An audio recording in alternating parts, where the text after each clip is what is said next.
as it appears, we will bring up the board to perhaps show some variations. Although the game being as fast as it is, I'm not sure. Okay, and we are told though this is the live game actually, so we can't actually move it. But d4, knight f6, bishop f4. And Grishchuk making his appearance. Opening strikes again. All right, let's see what he has prepared against it. He plays a quick d5. Okay. So far, there's not really very much to discuss. This is a variation aimed solely at achieving a reasonably unknown position you can just play, something Magnus always excelled at. e6, bishop d, knight f3, I'm sorry, not bishop d3 first. Yeah, a normal approach for the world champion, I think, also to sidestep theory. a6. This is already slightly offbeat. I'm not sure what this move is about. Perhaps Black is waiting to decide on his next approach. He could switch to. It might find it useful if for instance, White plays c4, but Magnus goes bishop d3, and generally after bishop d3, it will feel in some positions that this is not necessary. c5, c3, of course, White wants to preserve the bishop on d3 on the b1, h7 diagonal. This is very, very important. And Black normally plays something like knight c6, bishop d6 here. Yeah, you definitely want to trade off this bishop on f4, which is but it's kind of dangerous. Yeah, but it's bishop generally retreats to g3, and Black is invited to take on g3, improving White's structure. Right. And if he doesn't do it immediately, White will, on occasion, play knight e5. For instance, here after castles, I expect Magnus to go knight e5. So knight e5 already in this position is something that we can expect. I think it's a very, very standard reaction here, trying to occupy this square, perhaps support the knight later by f2, f4, and start a kingside attack. It's a pretty standard idea in these positions. What else can we think of here from Magnus? Well, you can castle, or I mean, playing for the queenside castling, which you sometimes see in these lines. And Louis knight e5. Yeah, knight e5. Yeah, I thought that was the most likely choice from Magnus. Knight c6, c7 is. Yu Yang's quick response actually transferring to f5, I would guess. Yeah, that's generally the point. Black wants to play knight f5, b5, bishop b7 on the other side of the board as well. So. It's actually quite harmonious from Black, and he plays b6, perhaps not wanting to give a target to play a4 against. Right, a more solid development, I would say, than... Bishop h4 is an idea, but I think Black can play knight g6, and he is quite comfortable doing that. So Magnus now has to come up with a plan. He does play bishop h4. He does play bishop h4. We expected the move here knight g6 with the idea that any recapture really is But I think he wants to take on f6, and after queen f6 he will play f4, and he got rid of the bad bishop. I think this must be why he played bishop h4. Some kind of stone wall followed with queen h5, for example. It doesn't really matter what you do after. It's just it matters a great deal that you got rid of the one bad piece you had in the structure. You would want to play f4 immediately instead of bishop h4, but then the bishop on g3 is completely useless. So you start by doing this. You prompt Black to react to it somehow, and then you trade it off, and you play a stone wall. I would actually maybe consider with Black playing knight g6 and taking with the g pawn. Yeah, so it's forcing the knight. Forcing the knight to come. Yeah, it's not a decision. You cannot take on g6. It makes no sense whatsoever. So you play knight f3, and Black plays something like bishop b7, and just instead of that continues normally. Yu Yang put the knight on f5, which changes things quite a bit. Yeah, that is different because now. Well, e3 is under attack in the end of the variation. For example, if I take. Yeah, queen takes. Now you can no longer play f4. So this is interesting. Yeah, he could take on f5, which changes the structure a great deal. And after pawn takes. And now we need to look for a good move for White here. Yeah. Perhaps you could maybe make an argument for no. See, I wanted to go c4, but I think after c takes d4, I can't really find a. I thought knight c6, but queen c7 is very awkward. Okay, yeah, this poor decision here. Yeah, I thought this is maybe interesting for White, but I don't think this is particularly strong. Yeah. Maybe takes queen f3. Takes queen f3, threatening some pawns, but I can go bishop e6. Bishop e6, I guess, is very solid here. Yeah. Yeah, it looks solid enough, I would say, in this position. Yeah, it doesn't look bad at all for Black. And if Black is given some moves, he might consider playing, let's say, h6 and g5, untying himself in this fashion. Right. So yeah, it's an important decision here for Magnus on which pieces to actually take off the board. He's down to 3 minutes against 3.5 for his opponent, but it's the first real decision he has to face in this game, I think. Yeah, absolutely. What other options? No, nothing Well, much. I think having played bishop h4, you need... Yeah, I was thinking about bishop g5, but I didn't see the big difference. Yeah, I'm wondering what the idea after h6 is, whether he just wants to play bishop f4 actually and return it to that diagonal after winning some time. Could be a a cute maneuver, which I'm not sure it makes such a great deal. That sentence didn't come out right, but maybe he probably didn't like the other options. Right? Yeah, and he just he keeps the position alive. And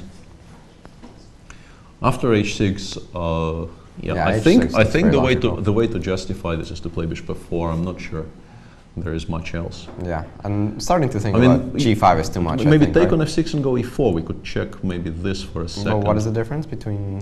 I don't know, but just as a general idea. But maybe c takes d4 is very strong here. C takes... But I have knight g4, wait. I have knight g4 here. Knight g4... So he goes bishop f4, so we can abandon this line of thought. Yeah, in which... it's more to his style. I think he I expect bishop b7, but maybe the idea is in some position... bishop b7, but maybe the idea is in some positions to go g4, g5. Now that we have a target on the king side, I can imagine white actually playing g4, g5 in some situations. Even right away? I was actually even thinking of playing g5 here for black. But then knight c6 I think is very strong. I think it's easy to miss actually that after g5 white plays knight c6, trades on d6, and returns the knight to e5, and black has ruined his structure on the king side for nothing.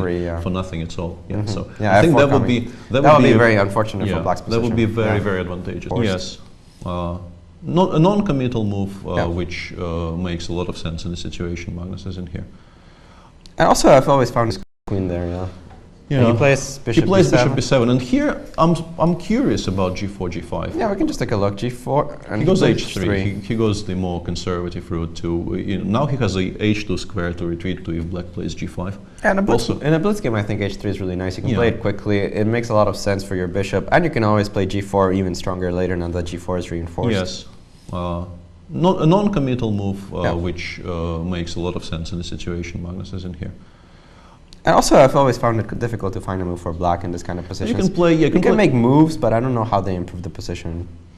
Yes, it's now a very stable situation for both sides, but I think it's easier to see what potential plans are for white than they are for black. Right. If you get g4, bishop g3, and the bishop on g3 is no longer feels as pointless as it would have been earlier, and then you can start pushing on the king side. And white's structure on the queen side is so solid here that creating counterplay on that flank is not that easy.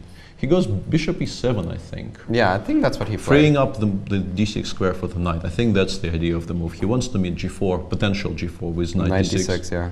And Magnus goes a4. Playing on both flanks. Improving his situation on the queen side as well. Knight d6 anyway. If white plays a5, black has c4, so this is not an idea right now. And he probably here, g4, h4, but also, playing against somebody who has 30 seconds left, you perhaps don't really want to sharpen the position too much. You want to just keep it alive a little bit longer, let him use more time. Yeah. Let him get to 10 seconds before you do that. Yeah, rook ac1 is a bit of a waiting move. And black at some point could think about starting expansion on the queen side with c4 and b5, but that makes white's play in the center much easier, of course. And after a5, well, you did prevent this idea of putting the bishop back, which I think was possible for Magnus. But it also kills off potential black counterplay on the king side very drastic. Yeah, and g4 makes a lot of sense. Very nice to see Magnus correcting everything before pushing the clock. Some people don't do that, but that's what you're supposed to do if your pieces drop when you make a move. You don't start your opponent's clock. Rook f8. Yeah, it seems like now with white having much more space, it should be a pleasant position for him. Queen g2. Yeah. Knight d7 and. It doesn't seem like black's achieved anything in the past. Yeah, black hasn't really made any kind of a progress, but his position is still very solid. So okay, f4 comes in, and I like it now that the knight has left the f6 square. You don't have knight e4, which it's now very concrete, and probably playing something like. But you can't really play f6. Yuan has 7 seconds on the clock, from what I can see. Yeah, and he just plays rook c8 here, which is a very calm move considering the situation he finds himself in. He's pretty much living on increment, and increment's only 3 seconds per move. Rook c1, maybe just continuing to improve. Yeah, rook c1 is what he plays. Why not?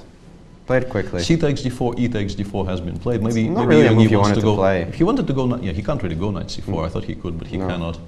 Bishop A8. But That's, if, no, yeah, but if he plays knight c4, which now is legal, white will just play knight df3, and it just improves white's position. And also you can probably, you can start playing g5. Let's go, yeah. H takes, Yeah. F takes. You cannot take because you will lose a piece after knight takes d7 and queen takes g5. So he goes knight e5, bishop e5. This is now objectively, I think, a very, very dangerous position for black. Well, you still Knight can't take on c4. g5. Knight c4 was played.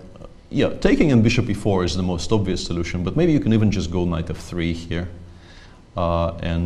Because you don't really want to include, knight f3. Knight f3. Positionally, it's much, much better because you want the bishop on a8 to be out of play. Knight e5, and just taking with a knight actually and playing something like rook takes, okay. Yeah, Magnus Keeping doesn't want pressure, to calculate. But knight e5 and queen g4 was also very promising. And g6 is also a strong idea in this position. Yeah, bishop d6, rook just, but also even here, Even queen g4. Queen g4 queen looks g4. very, very strong here. You might be winning if you play queen g4. Queen but g4, this also- bishop on a8 is just completely dead for the but attack. also I just- like queen g4. But also just retreating to e2, you will win, I think, eventually. Your position is just so dominant that you don't want to sacrifice anything. Rook e2, keeping the attack for free. Yeah, g6 and, well, Knight e5, I guess. h5 or queen g4, any of these King moves. g7 was pretty quickly played. Yu Yang is doing relatively better on the clock, but still, it's only less than 20 seconds. And his position is really bad. This for- bishop on a8 is really not participating in the defense. Yeah, you can play h4, and after rook h8, even rook takes e6 comes into serious consideration in many cases. So, Right. yeah, this position is, h4 has been played, rook Rook h8. h8. I have a feeling rook e6 is winning here. I don't know if Magnus wants to involve himself with it, but Why not? It does I have a pretty, feeling it's pretty very clear strong. cut. Yeah. Black has to take and play queen e8. But then you take on. Yeah, but there's queen e3 check. You do need to be sure, but he does go for rook e6. rook e6, very nice. Yeah. If you don't take, you're just completely lost. You absolutely need to take because otherwise you're down a pawn and white will just crash through. Yeah, queen d7 doesn't work because of rook takes g6. So he takes queen e6. He has to play queen e8 here. White can Yeah. also start with queen f6 f6. checks, which could be useful here actually. But he just takes just on takes queen e3 check is and full. rook f2, I guess, or rook c6. he was rook played. c6, but then queen e4. Yeah, queen e5 takes, rook takes e5, knight takes e5, sorry, and that's pretty much all she wrote in this position. After rook h4, which is what Yu Yang played, I mean, the position after knight c6 is winning also. Rook But f7, rook a7 rook a7 is completely winning. Yeah. No, there's several ways of winning this Yeah, position. rook f7 followed by, I think rook a7 and bishop takes g6 should be enough. more than enough. Yeah, this bishop on a8 is pretty dead.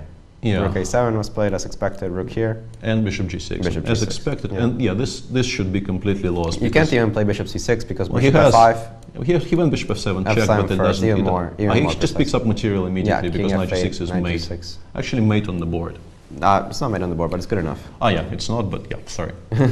So a comprehensive victory for Magnus there. Yeah, who pretty could- straightforward. Yeah, who took a quiet position and